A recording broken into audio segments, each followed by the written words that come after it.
દેશભરમાં કોલકાતામાં trainee doctor દુષ્કર્મ અને હત્યાનો વિરોધ થઈ રહ્યો છે। આજે દેશભરમાં ડોક્ટરોની હડતાળ છે। ઇમરજન્સી સિવાયની કામગીરીથી તમામ તબીબો આજે દૂર રહેશે। આઈએમએએ દેશવ્યાપી હડતાળની જાહેરાત કરી છે। ઇન્ડિયન મેડિકલ એસોસિએશને આ હડતાળની જાહેરાત કરી અને દેશભરના તમામ ડોક્ટર્સ આ હડતાળમાં જોડાયા છે। ઇન્ટર્ન, ટ્રેની, રેસિડેન્ટ ડોક્ટરો આ હડતાળમાં જોડાયા। અલગ અલગ રીતે ડોક્ટરો સૂત્રોચ્ચાર કરી બેનરો સાથે વિરોધ નોંધાવી રહ્યા છે।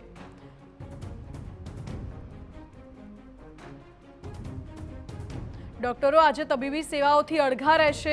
ઇમરજન્સી સિવાયની તમામ સેવાઓ આજે રદ કરી દેવામાં આવી છે। આજના દિવસે ફક્ત ઇમરજન્સી સેવાઓ ચાલુ રહેશે।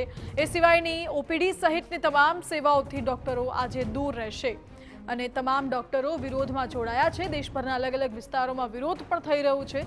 આઈએમએએ પણ દેશવ્યાપી હડતાળની જાહેરાત કરી છે। મહત્વનું છે કે કોલકાતામાં એક ઇન્ટર્ન મહિલા ડોક્ટર સાથે ગેંગરેપ થયો અને ત્યારબાદ તેની હત્યા કરવામાં આવી, જે બાબતે દેશભરના ડોક્ટરો વિરોધ નોંધાવી રહ્યા છે।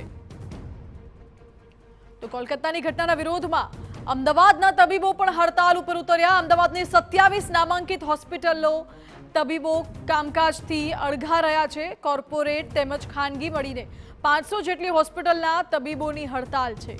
15,000થી વધુ ઓપીડી બંધ રહેતા દર્દીઓને હાલાકી વેઠવવી પડશે। અમદાવાદની હોસ્પિટલોમાં ઇમરજન્સી સેવા ફક્ત ચાલુ રહેશે। અમદાવાદ મેડિકલ એસોસિએશન દ્વારા રેલીનું આયોજન પણ કરવામાં આવ્યું।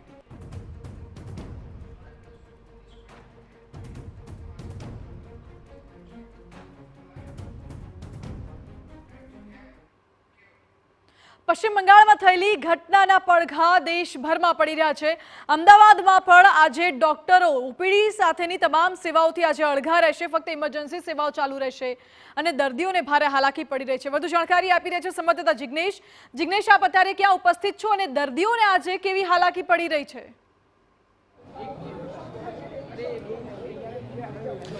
માનસી, મોટા પ્રમાણમાં વિરોધ થઈ રહ્યો છે। જેડીએ જ નહીં પરંતુ હવે આઈએમએ પણ આ બાબતે વિરોધ દાખવ્યો છે।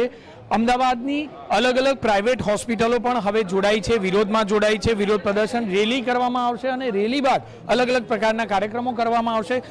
સૌપ્રથમ તો કેટલી હોસ્પિટલો જોડાઈ છે, કેટલા તબીબો? અમદાવાદની અંદર જોઈએ તો 400 હોસ્પિટલ જોડાયેલી છે અને 91,000 તબીબો આની અંદર જોડાયેલા છે। આજે અહીંયા અમદાવાદ મેડિકલ એસોસિએશન હોલમાં 1,000 જેટલા ડોક્ટર્સ મિત્રો ભેગા થયા છે અને એ લોકોએ રેલી કરવાના છે। આખા ગુજરાતની અંદર જોઈએ તો 30,000 ડોક્ટર આની અંદર જોડાયેલા છે।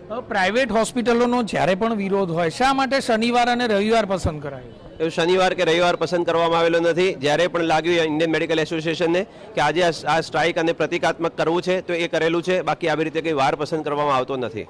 શા માટે ખાસ તો દર્દીઓ હેરાન થતા હોય? કોલકાતામાં કોઈ ઘટના બની હોય અને સમગ્ર ગુજરાતના દર્દીઓને બાનમાં લેવામાં?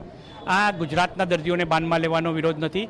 આ જે છે એ ડૉક્ટરોને નિર્ભય રીતના સેવા કરવા માટે, કારણ કે જો સેન્ટ્રલ પ્રોટેક્શન એક્ટ આવશે, કારણ કે આ વારે ઘડીએ આ એક કલકત્તામાં ઘટના થઈ, કેરળમાં ઘટના થઈ, રાજસ્થાનમાં ઘટના થઈ, દરેક ઘટનાઓ વખતે અમે આ પ્રકારનો વિરોધ કરી રહ્યા છીએ અને અમારે એક કાયદો, મજબૂત કાયદો આવે કે સેન્ટ્રલ પ્રોટેક્શન એક્ટ, એની સાથે સાથે એક અમારે એક સેફ ઝોન તરીકે હોસ્પિટલો ડિક્લેર થાય એ માટેની અમારી લડત છે। કારણ કે આ એક દીકરી ખાલી એક ડૉક્ટર તબીબ હતી, પણ આ તો દીકરીઓ માટે આપણે એમ કહીએ છીએ કે બેટી બચાવો બેટી પઢાઓ, પણ બેટી તો પઢી લઈ અને પઢ્યા પછી જો એને મોત વાલું થતું હોય તો આ બેટીને પઢાવવાનો કોઈ અર્થ થતો નથી। કારણ કે બેટીને કાયદાની આપણે વાત કરી, કાયદો તો તબીબ હોય, પોલીસ હોય, સામાન્ય વ્યક્તિ હોય કે રસ્તે રખડતો વ્યક્તિ હોય, તમામ માટે કાયદાઓની વ્યવસ્થા છે જ।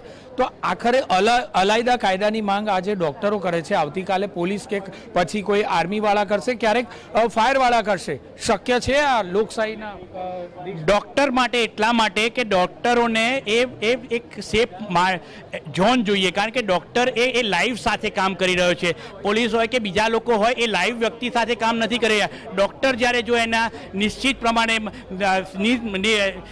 નિર્ભય જો કામ કરશે તો એ એના પેશન્ટને, કારણ કે એ લાઈવ સાથે કામ કરી રહ્યો છે, એના માટે ડૉક્ટરનો સેન્ટ્રલ પ્રોટેક્શન એક્ટ લાવવાની જરૂર છે, નહીં કે બીજા માટે। આગામી કાર્યક્રમો કયા પ્રકારના છે આપના? કારણ કે જે રીતે દર્દીઓ હેરાન થઈ રહ્યા છે, ક્યાં સુધી આ વિરોધ ચાલશે?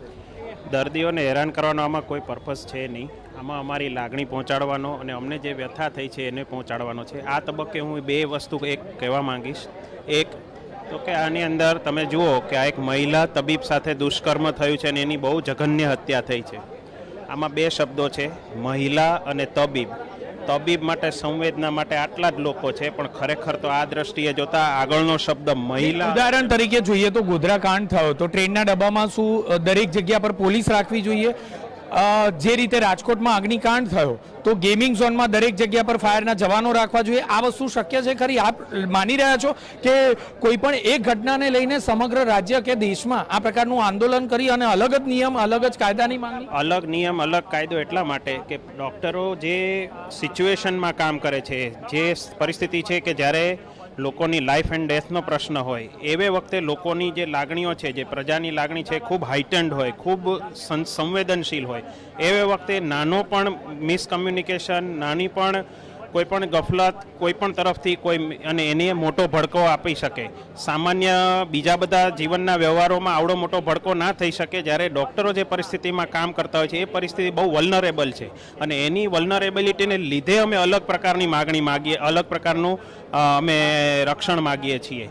આની અંદર એવું નથી કે અમે કોઈ સ્પેશિયલ ડિમાન્ડ કરીએ છીએ, પણ અમારી સિચ્યુએશન એવી અલગ એક કાયદાની પણ વાત અગાઉ જ્યારે હડતાલો કરવામાં આવી હતી ત્યારે કાયદો અને નિયમો પણ બનાવવામાં આવ્યા જેથી કરીને હુમલો કરનાર પર તરત તાત્કાલિક પગલાં લેવામાં આવે.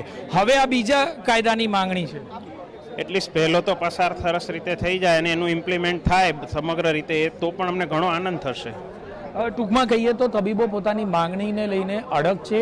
કોઈ પણ પ્રકારે અલાયદા કાયદાની માંગણી છે. સાથે જે પણ આ ઘટના બની છે ખૂબ જ દુઃખદ ઘટના ગણી શકાય માનસી, પરંતુ આ ઘટના પર કાર્યવાહી પોલીસને કરવાની છે, સ્થાનિક પોલીસ અને સરકારે કરવાની છે. પરંતુ આ જ બાબતને ધ્યાન પર રાખી અને સમગ્ર દેશના દર્દીઓને બાનમાં લેવામાં આવે તે ખૂબ જ અયોગ્ય બાબત છે. માનસી. જી જિગ્નેશ, બિલકુલ આભાર આપનો.